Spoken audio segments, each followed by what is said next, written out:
Bəli. Biz bunu çəkirik. Hətta bundan belə daha pisini.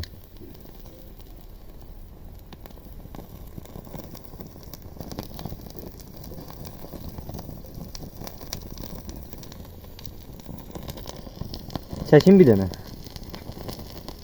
Yox, mən çəkənmərəm. Mənim 17 yaşım var. Hələ 18 olsun, ondan sonra çəkərəm. Hələ çəkənmərəm. Vəbşi bunu mənə kim satdı ki? Bu qadağandı axı, bunu mənə əsas satdılar. Mən 18 yaşım yoxdu axı.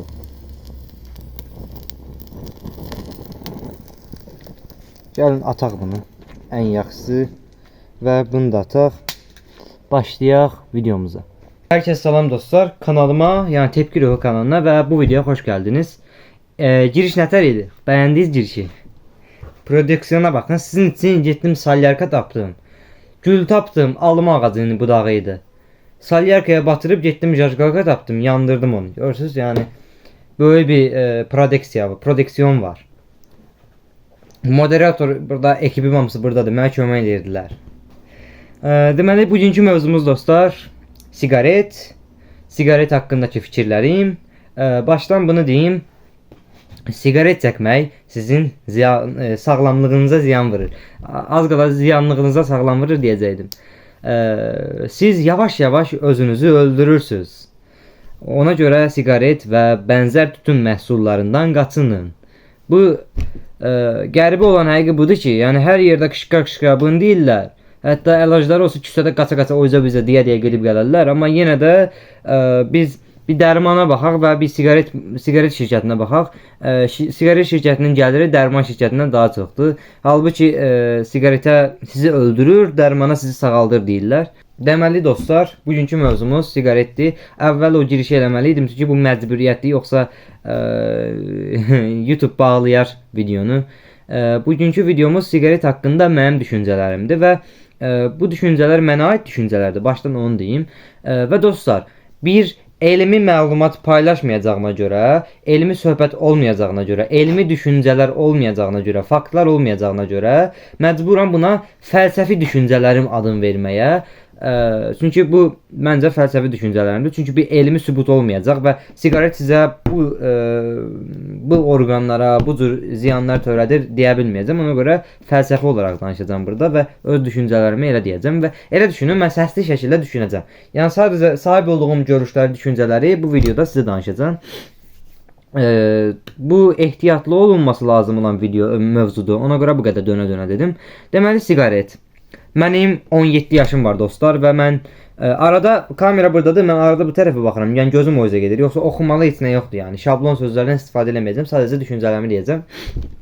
Mənim 17 yaşım var və ölkə qaydalarına əsasən Azərbaycan Respublikasında yetkinlik yaşı 18 sayılır və tütün məhsulları 18 yaşdan sonra insanlar içə bilər, çəkə bilər artıq.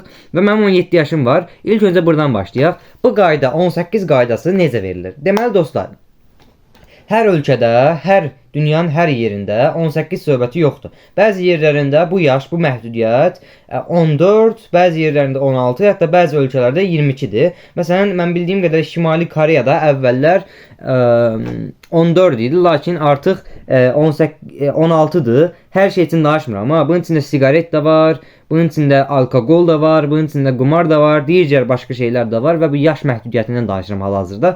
Bəzi ölkələrdə fərqlidir. Məsələn, Əfqanistan məsələn səhv eləmirəmsə 22-dir, bilmirəm, dəqiq deyənmərəm. Avropa ölkələrində 16-dır bu yaş və Azərbaycan üçün bu yaş məhdudiyyəti 18 olaraq götürülüb. Bu yaş məhdudiyyəti niyə götürülüb? Bunu deyim sizə. Fikir versəz dostlar, öncəki videomda da demişdim bu mövzuyu. Hansı ölkədə yaş məhdudiyyəti daha yüksəkdirsə, o ölkə daha az inkişaf eləmiş. Hansı ölkədə, hansı ərazidə yaş məhdudiyyəti daha azdırsa, bu ölkə daha çox inkişaf eləmiş ölkədir. Burada inkişaf nə mənada?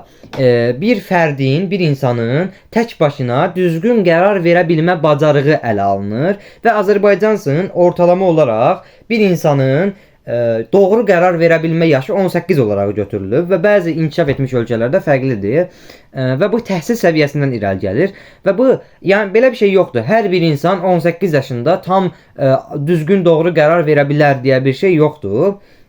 Baxsaq Məsələn, elə uşaq var ki, elə insan var ki, 15 yaşı var, 14 yaşı var, amma yəni çox ağıllıdır və düzgün qərar verə bilmə qabiliyyətinə malikdir, düzgün yol izləyə bilər və elə bir insan da var ki, adam gəlib 40 yaşına çatıb, 40 yaşındadır bu, yenə də hələ öz-özünə qərar verə bilmir. Hələ bilmir nə ağarmalıdır. Elə qoyun kimi o bizə baxır, kim nə ağarır ondan eləyir. Yəni bu ortalama olaraq aşağıda var, yuxarıda var. Ortalaması 18 götürülüb Azərbaycan dövləti üçün və buna görə də fərqli inkişaf eləmiş ölkələrdə fərqli yaşlardır. Yəni düzgün əslində bir belə deyim, sınaq olsa, imtahan olsa, kimin belə bir şeylərə, belə bir tütün məhsullarına əl çatmamağı müəyyən olardı, amma dövlətin belə bir sınağa bütçə ayırması məntiqsizdir. Onun yerinə ortalama olaraq 18 skalasını götürüb və buna uyğun tədbirlər görməsi daha məqsədə uyğundur. Çünki bu təkcə bizim ölkəyə yox, digər ölkələrə də aiddir. İnsanlıq hələ o qədər inkişaf eləməyib ki, bir insanın IQ-su və ya başqa düşüncə qabiliyyəti tam olaraq bilinsin. Ona görə toplumun qərar verdiyi normalara əsaslanırıq və toplum tərəfindən siqaret ziyanlı bir məhsul, ziyanlı bir vərdiş olaraq görülür. Çox insan tərəfindən, yəni belə görünür. Və yaş skalasını 18-dən danışdıq. Yəni həm də məsələn bundan danışam bir də. Məsələn mənim 17 yaşım var. Mən güya siqaretə gedib çata bilmirəm, əl çata bilmirəm siqaretə güya. İstənilən bir adam siqaretə çata bilər. Mənim 17 yaşım var və kim hardan bilsin mənim üzümə baxıb deyə bilsin ki, bunun 18 yaşı var və yaxud bunun 17 yaşı var. Onsuz da böyük market zincirləri verməsələr də uşaqlara siqaret, amma digər kiçik baqqallardır, digər balaca marketlərdir. Bunlar onsuz da hamı bilir ki, hamı gözəl bilir ki, verirlər. Siqaret verirlər və əgər verməsələr belə, baxın mənim 17 yaşım var. Qanun olaraq mən əlim çatmır yəni siqaretə. Lakin mənim dostum ola bilər. Bir insanın dostu olması normal bir şeydir və mənim dostumun məndən 1 yaş böyük olmağı normal bir şeydir bu da. Və məndən 1 yaş böyük olan dostun 18 yaşı varsa, o 18 yaşlı dost əli çatır siqaretə. O alıb mənə verə bilmir güya. Yəni aramızda 1 yaş var da yəni. O alıb güya mənə verə bilmir yəni. Bu nəyə bənzəyir? Məsəl üçün normalda yetkinlik yaşı 18 olduğuna görə sadəcə 18 yaşlı gənclə, yəni 18-dən sonra insanlar bir yerdə olurlar da yəni. Lakin 18 yaşlı bir oğlanla 17 yaşlı bir qızın bir yerdə olmağına heç pis baxılmır, hə? Amma 17 yaşlı qızla 20 yaşlı, 25 yaşlı, 30 yaşlı oğlanın bir yerdə olmağa pis baxılır. Çünki amma məsələn bu belə baxanda həmən şeydir. Oğlan 18-dir, qız 17-dir. Qız 17-dir, oğlan 30-dur. Əslində ikisində də qız yetkinlik yaşında deyil, ikisində də oğlan yetkinlik yaşındadır. Lakin 1 yaş elə də tapot fərq bilinmir deyə sayılmır. Eyni şəkildə siqaretdə də elədir yəni. Ona görə mənim 18 yaşlı dostum 17 yaşlı dosta verə bilər və mən də özümdən 1 yaş balaca verə bilərəm. O 1 yaş balaca da özündən 1 yaş balaca verə bilər. Belə gedir. Yəni ilk növbədə onu deyim ki, uşaqların əli çatmamalıdır siqaretə söhbətini heç vaxt təmin eləyə bilməz. Heç bir ölkə, heç bir şey, insanlıq hələ də o səviyyədə deyil. Necəsə gedib o siqareti uşaq istəsə tapar. Heç olmaya kağızın arasına nanə büküb, çay büküb çəkər yəni. İstəyən onsuz da eləyər. Və siqaret keçmiş əsrlərdən insanlıq təkmilləşməyə başladığı dövrlərdən siqaretli, tütün məhsulları olan bir şeylər. Çünki insanı sakitləşdirir, bəzi hormonları, əsəb sistemin nizamlayır. Hətta siz baxsaz ucqar nöqtədə yaşayan qəbilələr də tütün məhsullarından özləri üçün hazırlayırlar və istifadə edirlər. Yəni tütün ta qədimdən insanların istifadə elədiyi bir məhsuldur və tütün insanın sağlamlığına ziyan vurur. Yəni burası məlumdur yəni. Amma ki belə bir şey var da, hər şey insanın sağlamlığına ziyan vurur. Yəni dönər də insanın sağlamlığına ziyan vurur. Dönərə də yazsınlar da sizin sağlamlığınıza ziyan vurur. Telefon da ona qalsa sağlamlığa ziyan vurur da. Yəni gözüm korlanır mənim. Yazsınlar telefona da sağlamlığa ziyan vurur. Və belə bir şey var. İminli sadəcə siqaretin üstündə olmağı bu sosializmin, kapitalizmin ağlınıza nə gəlirsə hamısının oyunudur yəni. Bu bir oyundur. Şirkətlərin çox qazanılması istənilmir və bunu da deyim sizə. Siqaret ömür aparır, amma ki ömür aparmayan şey yoxdur. Hər şey ömür aparırdı ona qalsa. Məsələn mən siqaret çəkirəm. Bunun müqabilində ömrümdən tutalım 10 il gedir. Amma aldığım həzz onsuz da raşot eləyir də yəni. Aldığım həzz və aparılan ömür bir-birini bərabərləşdirir.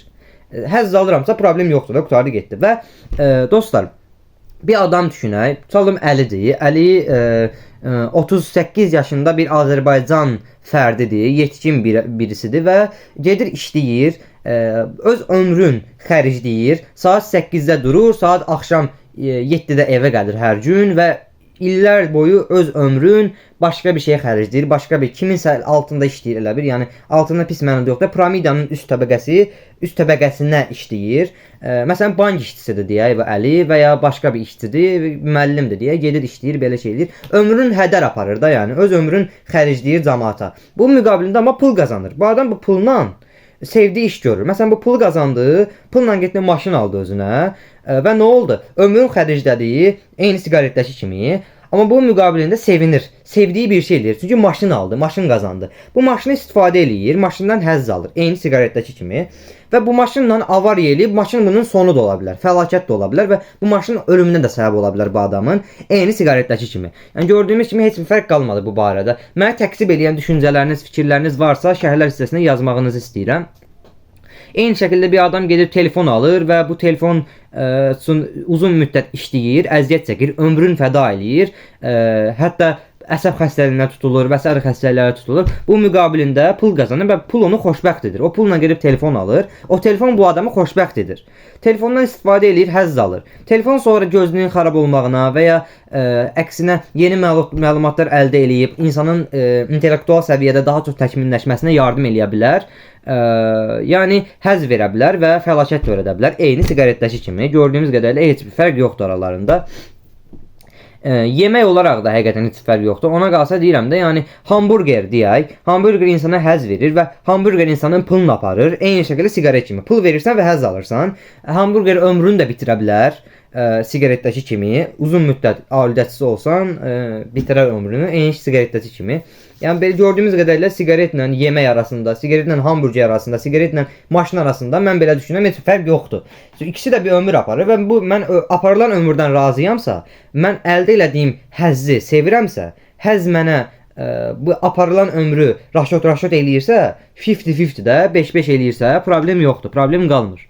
Öz düşüncələrimi dedim bu videoda. Videonun qısa olduğunun fərqindəyəm. Onsuz da videolarım, heç bir videom nəzər yetirsəz 15 dəqiqəni keçmir. Kanala hələ qeydiyyatdan keçirməmişəm deyə 15 dəqiqədən yuxarı videolar yükləyə bilmirəm. Öz düşüncələrim idi. Özünüz bilərsiniz, siqaret heç vaxt inkar eləmirəm. Xəstəliklər törədir, ömrü azaldır. Lakin hər şey ömrü azaldır. Mən bunun tərəfində durdum. Təqsib eləyən düşüncələriniz varsa yazarsınız. Sonraki videolarda görüşmək üzrə, sağ olun.